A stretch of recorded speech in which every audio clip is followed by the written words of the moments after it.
Professional engineers want the government to look into the public-private partnership model to address infrastructure deficit. Others want adequate data to aid planning and execution of major projects that will impact positively on the lives of the average Lagosian. Business correspondent Tolulokwe Ogunjobi attended a forum where the focus was on the state of infrastructure in Lagos.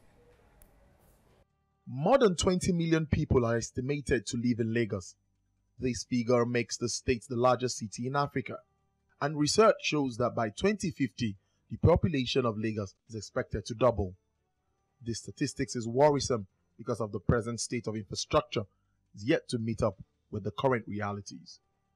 The Lagos state government says it has spent 1.1 trillion naira on bridging infrastructure gap in the past 8 years.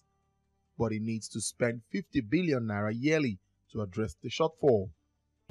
Obafemi Hamzat, who is the deputy governorship candidate of the All Progressive Congress, commends the present government's efforts and promises to build on them.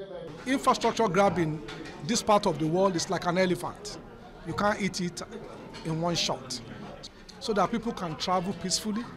So security will be key for us. And in terms of security, technology is important.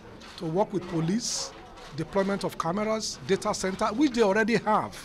But it's just the expansion, more cameras, so that they can see things and prevent problems. Engineers here also believe they have roles to play to address the situation. Lagosians get to wake up 4 a.m., leave their houses around 4:35, just to get to the office for like 7:38. And then you get to leave around 11:12 when the traffic is gone. So where is the development? Why do we have to have such traffic on the roads? Why don't we have alternative roads? Why don't we think of other options?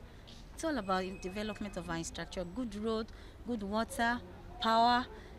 Let everything work well for us. Let there be value for our lives. Bridging the gap in the infrastructure deficit must start with data gathering. When we have data, then we can plan. When we plan, then we can begin to execute and get efficient and properly delivered infrastructure that will last and truly be useful to all of us. For Hamzat, local content must be taken seriously. The only way we can develop our country is getting Nigerians involved. Nobody can solve our own problems. So the idea that people will come from over, no way. Nigerian engineers, Nigerian lawyers, Nigerian doctors will be the one to build this country. Nigerian artisans. So we cannot go and bring people from Togo to lay our ties. They must be Nigerians. So if it means we have to train, we will train. If we have to build our artisan structure again, we rebuild it. But Nigerians must build this country. With an explosive increase in population by 5% per annum, with 123,000 people migrating on a daily basis, Lagos needs to execute projects focused on power, environment, and transportation to make life easy for residents. Tolulokwe Ogunjobi, TVC News,